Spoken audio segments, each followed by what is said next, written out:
an exciting day for the West Side today, and it's really exciting for a couple of reasons.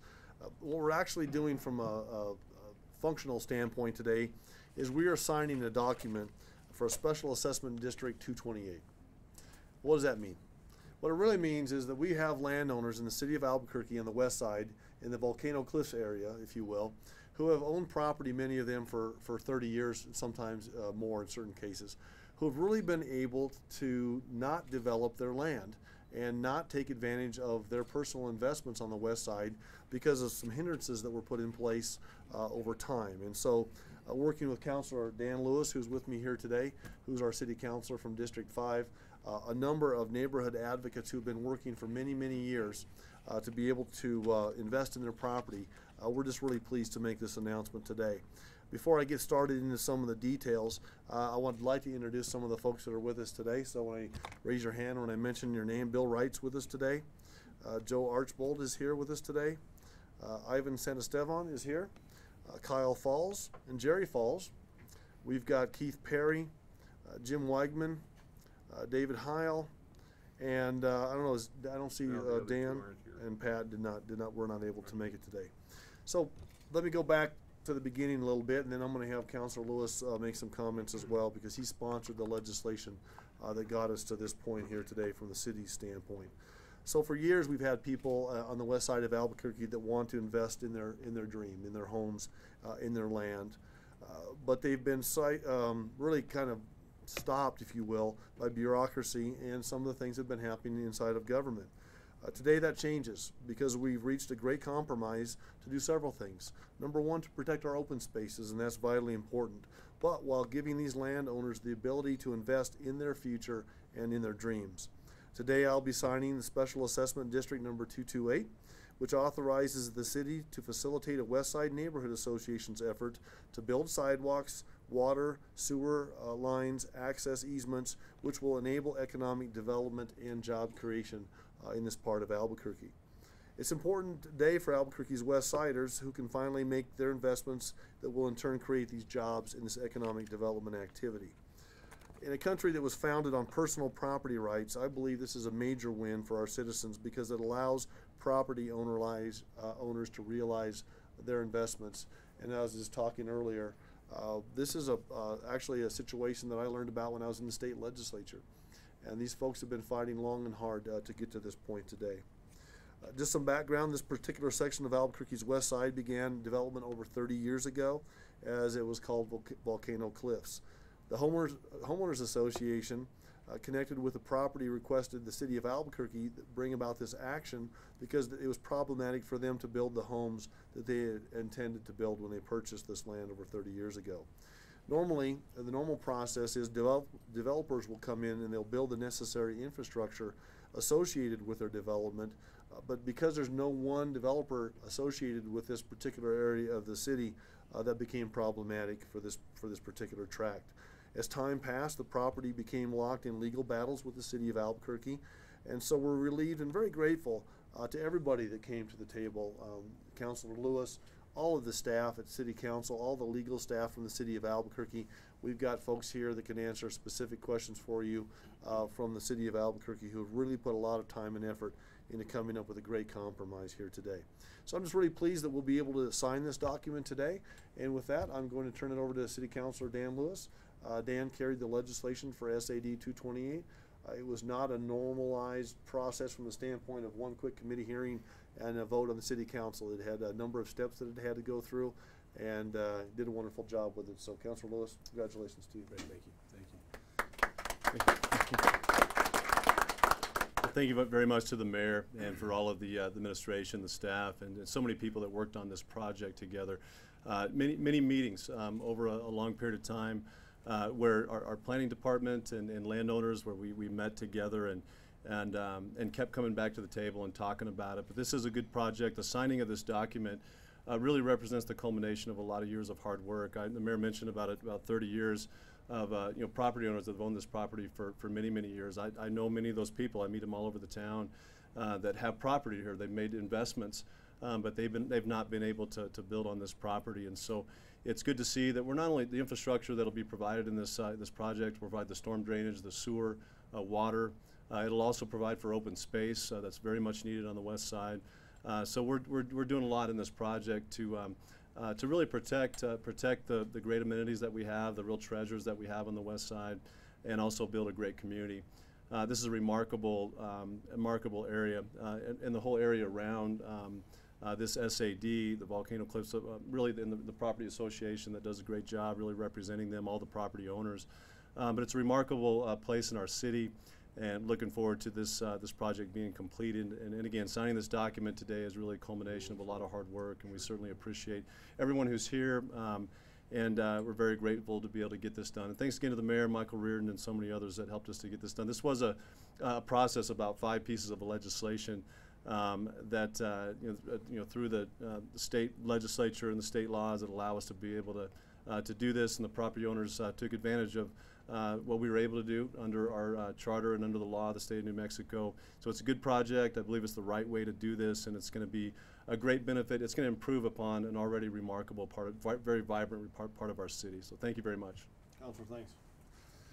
We, I know we've got a lot of representatives up here today, but I'm going to bring Dave Heil up here to say a few words. He's one of the individuals I worked with, well, like I say, once again, way back in the state legislature where they're looking for fixes. So if it's okay with everybody, if Dave kind of represents the landowners a little bit and says a few words. Dave? Thank you, Mayor. I want to say that after many years of trying to work on this project, it's been the past 3 or 4 years that we've really made progress, and I want to thank Mayor Berry and Councilor Lewis and also Councilor Sanchez for their support in this. What we're calling SAD 228 today will be Petroglyph Estates neighborhood tomorrow. It's a very unique part of Albuquerque. It has fantastic views of the valley and the mountains, and it's also surrounded by a lot of natural things like the Petroglyph National Monument, a lot of open space. There'll be a lot of neat trails in and around, and parks within this area. And again, we really appreciate your support in getting this done. Thanks, Dave. Thanks for everybody. I'm going to sign the document in just a minute. Does anybody have any specific questions they'd like to ask? I do have staff here today as well.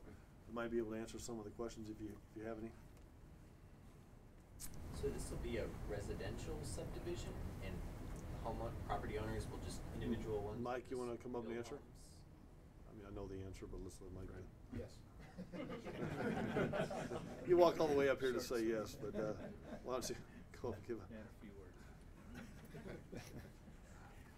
words. Dan, yes, this is primarily a residential area consisting of 1/2 to 1 acre lots, and that's why without one big bulk developer, it took a number of over 400 different properties to come together into this one process. That's what makes it so unique. So without having one bulk developer to build all the infrastructure, each one of these property owners is responsible for their frontage, in essence, of all the roadway systems. What was responsible for, what were the roadblocks that were keeping the land from being developed? Over 400 parcels, and having everybody decide on how the assessment would go, the design of that roadway. To get to a point, it takes, as the mayor was saying, upwards of six different resolutions.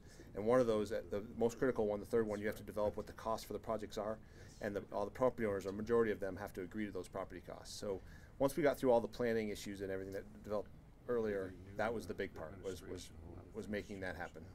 Well, getting everybody to agree. One of the other hurdles that was in place was that after some of the landowners had purchased the property originally, some of the rules got changed on them. And they weren't able to develop the property the way that they thought they could when they purchased the property originally. And I think that's where some of the the work between the city of Albuquerque and the landowners needed to take place. That's taken place over the last several years, was to really try to work out a better solution to allow these folks to use the land under the right circumstances. So each property owner will build a home when they get their own financing, or as they want to, or does it all happen at once? Good. First, and this is less of an engineering project. The city administers this. So Celia Aguilera and her staff, really, it's more of an accounting issue. The city is the group that brings the two sides together. So each property, as it's developed, will be responsible for building their portion of their frontage along the roadways. So plus all the arterial roadways in the system, water lines, all the infrastructure that's required to make the home buildable. So that assessment is based on how much frontage and how much property you have out there. Each property owner will be responsible for that portion of it, and through Celia's office, she'll collect that money, and that's what's going to be paying for the debt service or the refinancing. So do you build all the infrastructure at once and then you get slowly paid back over time? Yes. So that's what we're doing now. What we did was we selected a contractor. We went out, and this is the issue that came up with New Mexico financing, and this is where Celia really earned her stars for over the series here. We had gone through New Mexico Financing Authority for a lot of these loans in the past. That obviously wasn't an option on this one, and Celia, through her connections, got with Bank of America, who really stepped to the plate and financed this deal for us. But that allows the city to get under contract with one of our local contractors, build all the improvements, and they get paid back from the property owners over a series of years. Good. Dan wanted to add to that as well. And just to add, this process was entirely initiated by the landowners, the stakeholders that own property there in the area, and our laws allow them to be able to do that. And so they initiated this, and we, certainly through a series of resolution, have allowed them to be able to do that, set up the process to do it. And this SAD, and we have a great track record of SADs in the city of Albuquerque, and the latest of SAD 228, which is also in my district, and the landowners there and the residents there are very happy about that development. And it's a great example of how, I know 228 will be a great success, because of that too. We have a great example. 228 is actually very close to it, right next to it, similar properties. And then also, SAD 228 is within 3 different sector plans. Two of those sector plans that have been already passed unanimously by the City Council over the last 2 years. There's one more Volcano Heights sector plan that we will be, that's actually in the process right now over the next year. And these are the plans, the overlay plans that guide the development, and this is a critical piece of that. And great benefits to the city of Albuquerque. I mean, this infrastructure is going to provide not only infrastructure within these homes that help them get, the sidewalks and the streets and the sewer, the drainage, the water, everything that they're going to need to be able to build these homes. But also it's going to contribute to some of the main arterial roadways that we're in desperate need of improving there in that area also. So it's a good project, and again, initiated by these stakeholders, by the landowners. Will this be the formula for how subdivisions are put in the future? Well, there's myriad ways you can develop a subdivision. This is one way. This one's unique because these individuals have been fighting for 30 years, many of them, to be able to use the land as they should be able to use the land. And so this is a little bit of a unique situation. We do have other assessment districts, certainly. We have master plan development communities where the developers come in. We've got TIDs like at Mesa del Sol and TIFs, and all kinds of mechanisms to help with job creation. But because these folks stuck with it, and because we've been able to work with them as a city, before too long we're going to be having real people on real construction equipment making real paychecks.